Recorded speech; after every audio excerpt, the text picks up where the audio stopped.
Vamos para as informações. Eu vou começar bem pelo começo mesmo. A escalação do Flamengo para pegar o Corinthians. Uma análise. Esse, para mim, é o time quase ideal. Rossi no gol, Wesley na lateral direita, Léo Ortiz, Léo Pereira, a dupla de zaga. Começou Ayrton Lucas por conta da ausência do Alexandre, mas no meu time ideal seria o Alexandre. Eric Pulgar, De La Cruz, Arrascaeta, Gerson, Everton, Cebolinha no ataque, é isso mesmo. Eu deixaria o Bruno Henrique no banco de reservas, eu acho que ele tá caindo de produção, mas aí é um achismo, mas coincidências à parte.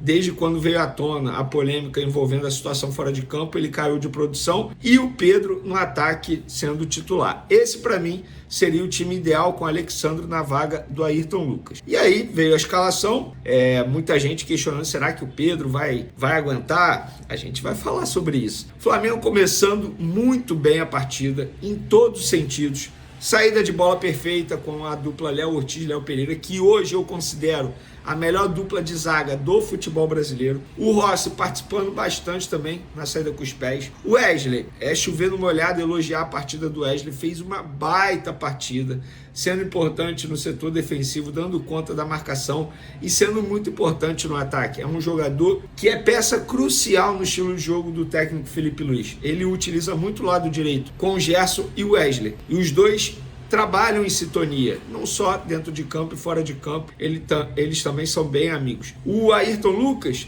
voltou a fazer uma partida muito boa. Na verdade, eu seria incoerente se eu falasse muito boa, voltou a fazer uma partida muito boa. Hoje ele foi muito bem. No último jogo eu não considero que ele tenha ido muito bem. Ele foi melhor do que no jogo anterior.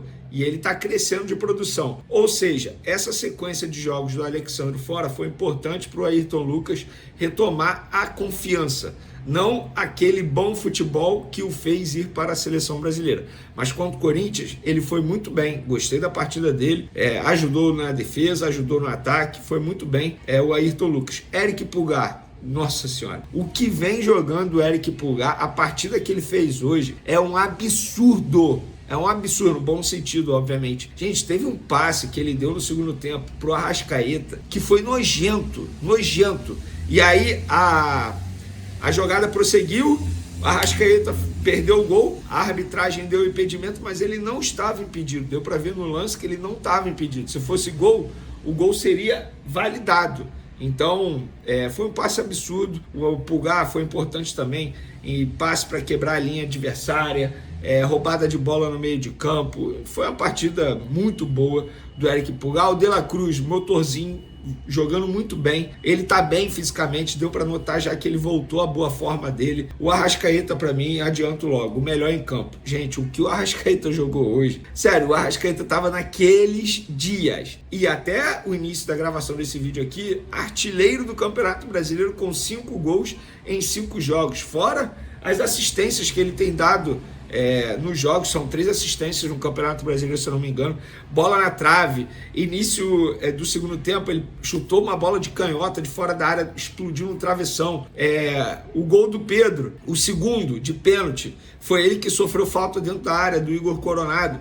Jogou muita bola, o Arrascaeta, para mim, o melhor em campo. O Gerson foi bem também. Eu acho que ele precisa finalizar mais. Isso eu concordo com todo mundo que comenta isso comigo e também aqui nas redes sociais. Gerson precisa finalizar mais.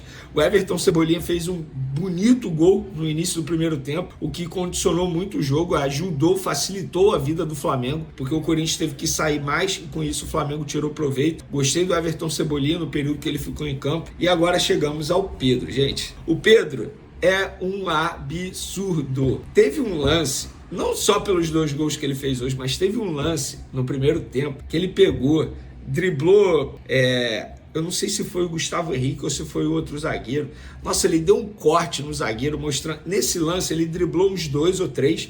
Nesse lance, aí ele chegou na cara do gol, finalizou, o Hugo conseguiu pegar. Ele mostrou explosão, velocidade, habilidade. Para aqueles que tinham dúvidas se o Pedro ia voltar bem, esse lance é a grande resposta. Ele voltou muito bem. É incrível a parte física do Pedro, como ele vem jogando futebol desde o retorno dele.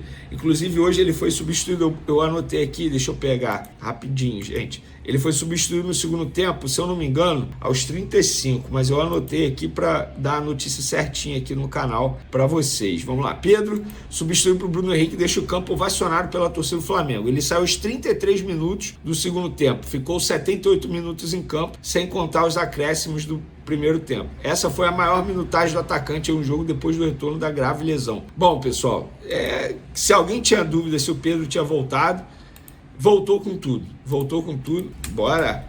Voltou com tudo. E aí, no segundo tempo, a substituição que o Felipe Luiz fez deu ainda mais fôlego. O Bruno Henrique entrando bem, Luiz Araújo entrando muito bem. Ele voltou a botar o Matheus Gonçalves, um jogador que não estava tendo muita minutagem, na verdade, entrou na reta final do segundo tempo.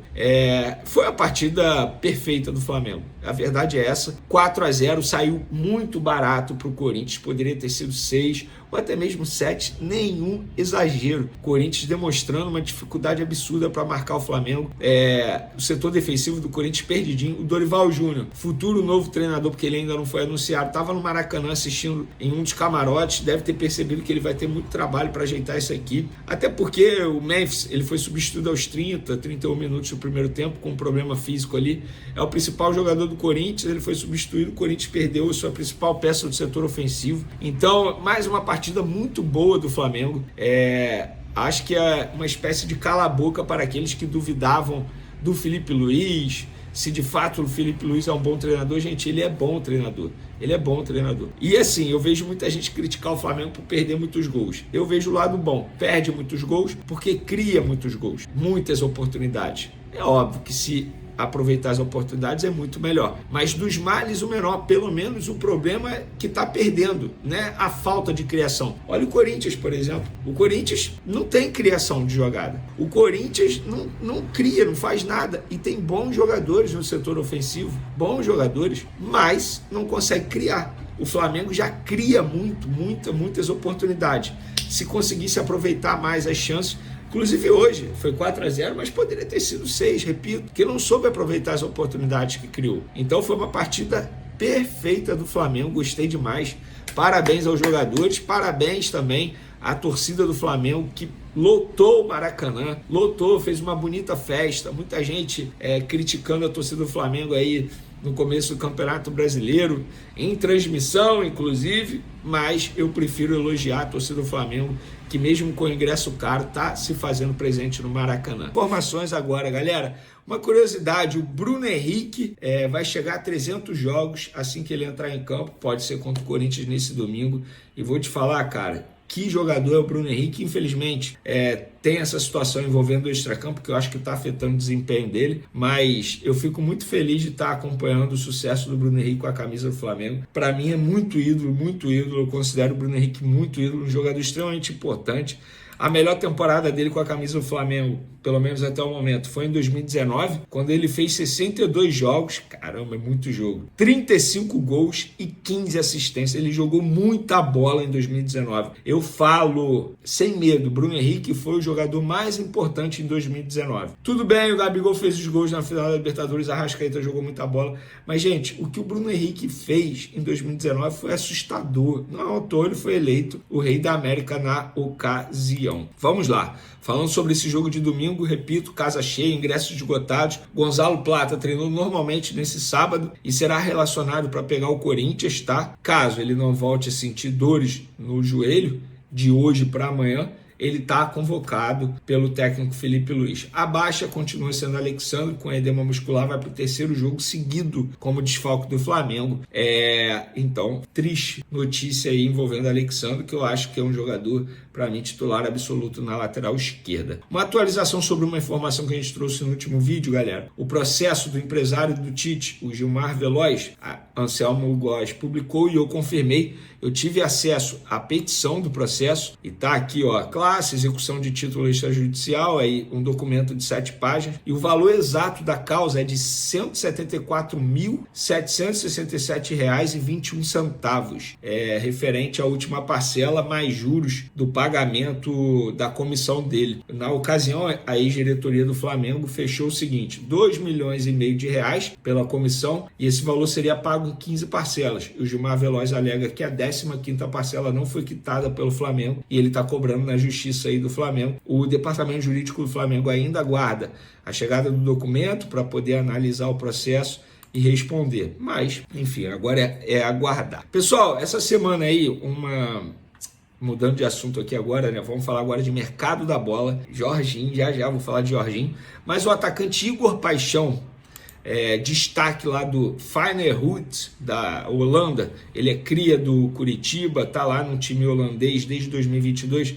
Ele deu uma entrevista ao jornal o Globo essa semana e ele deu a seguinte declaração: no Brasil ainda acompanho muito Curitiba, mas meu sonho é jogar no Flamengo. Cara, Igor Paixão falou isso, aí a internet ficou animada, né, nas redes sociais. Será que tá vindo? Será que tá vindo? Não, nesse momento o Flamengo não negocia com o Igor Paixão, tá? Pelo contrário, o Flamengo tem a informação que o Igor Paixão vai ser vendido a qualquer momento para um clube inglês num valor que gira em torno de 35 milhões de euros, algo que o Flamengo não pode fazer investimento nesse momento. O Flamengo nem tem o desejo de trazer um jogador para essa posição. Sabe por quê? Porque o Flamengo vai trazer Jorginho e mais 2. Mas antes vamos falar do Jorginho. A informação que o Flamengo recebeu de ontem para hoje, que a conversa do Jorginho e seus representantes com o Arsenal fluíram muito bem. Eles estão chegando ao acordo aí pela rescisão de contrato, pagamento, o Jorginho tem direito a alguns valores aí a receber do Arsenal.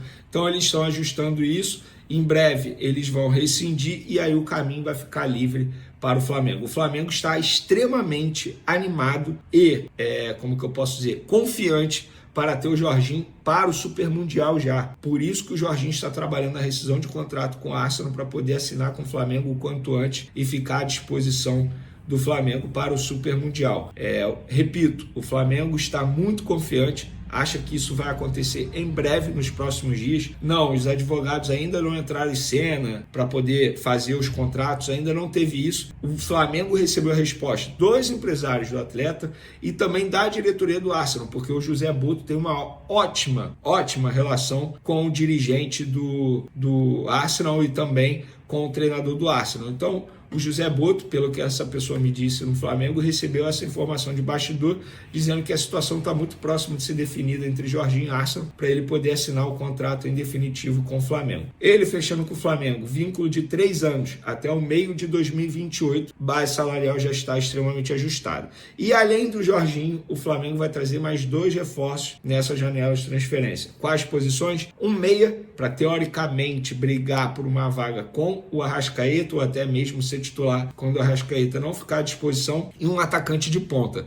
E aí eu perguntei para a pessoa, atacante de ponta, se o Flamengo já tem tantos. Aí essa pessoa falou assim, cara, a diretoria, as pessoas, os scouts, enfim, do Flamengo, analisaram que o Flamengo precisa de um ponta com características diferentes daqueles que já estão no elenco rubro-negro. E é óbvio, a qualquer momento alguém pode sair também, não seria nenhum absurdo isso. Mas o Flamengo quer trazer Jorginho, um meia, e um ponta. Essa é a meta da diretoria do Flamengo na próxima janela de transferência. Agora eu quero saber de vocês. Vocês concordam com essa análise da diretoria, né, nesses nomes ou nessas posições que precisam ser reforçadas? Quero a opinião de vocês. Jorginho, para mim, é uma baita contratação. Uma contratação de altíssimo nível. É chegar e jogar muita bola. O Jorginho joga muita bola. Eu acho que muitos torcedores não sabem quão bom é o Jorginho e como ele vai fazer diferença nesse elenco do Flamengo pelos próximos 3 anos, ele assinando contrato com o Flamengo. E meia e ponta, vocês concordam com a diretoria? Que tarde para esquecer, hein, fiel? O Corinthians foi ao Maracanã cheio de esperança, mas encontrou um Flamengo que simplesmente atropelou sem dó nem piedade. O show começou cedo, logo aos 4 minutos, com Cebolinha abrindo a porteira e, dali para frente, foi um massacre rubro-negro. Pedro, que voltou a ser titular pela primeira vez desde setembro do ano passado, mostrou por que é chamado de jogador de Copa do Mundo e acabou com qualquer esperança alvinegra. 2 gols, uma assistência, bola na trave, jogada plástica, parecia que a gente estava enfrentando uma seleção mundial e não só o Flamengo. E o pior, nosso time sequer conseguiu competir no primeiro tempo. O coletivo do adversário funcionou de forma impecável, e a gente ficou rodando em campo, sem conseguir encostar na bola. Dorival Júnior, nosso novo comandante, viu tudo de camarote, e já deve ter sentido o tamanho do trabalho que terá pela frente. O Flamengo dominou todas as ações. A gente mal conseguia sair jogando. O Yuri Alberto, por exemplo, só tocou na bola aos 15 minutos de jogo. Até lá, parecia que só o time deles estava em campo. Quando o Corinthians tentou ajeitar o meio de campo para equilibrar a posse, já era tarde demais. O segundo gol veio rápido, numa jogada que mostrou o quanto estamos desconectados na marcação. Pedro fez o pivô como manda o manual e deixou Arrascaeta livre para guardar. O terceiro, então, foi de doer, falha na saída, De La Cruz pressionando, Hugo Souza entregando a bola nos pés de Pedro. E que categoria no chute! Parecia treino de luxo para o Flamengo. A sensação era que estávamos assistindo a um time de várzea contra um time profissional. Um baile no Maracanã, daqueles que a gente vai querer apagar da memória o mais rápido possível. No segundo tempo, o Flamengo poderia ter feito mais. Aliás, por muito pouco não transformaram o placar em goleada histórica logo nos primeiros minutos. Bola no travessão, defesa milagrosa de Hugo Souza, e a gente olhando sem reação. A entrada de Luiz Araújo e as trocas feitas pelo Felipe Luiz ajudaram o Flamengo a segurar mais a posse e controlar o ritmo do jogo. E mesmo assim, ainda teve pênalti para eles, cometido numa falta infantil dentro da área.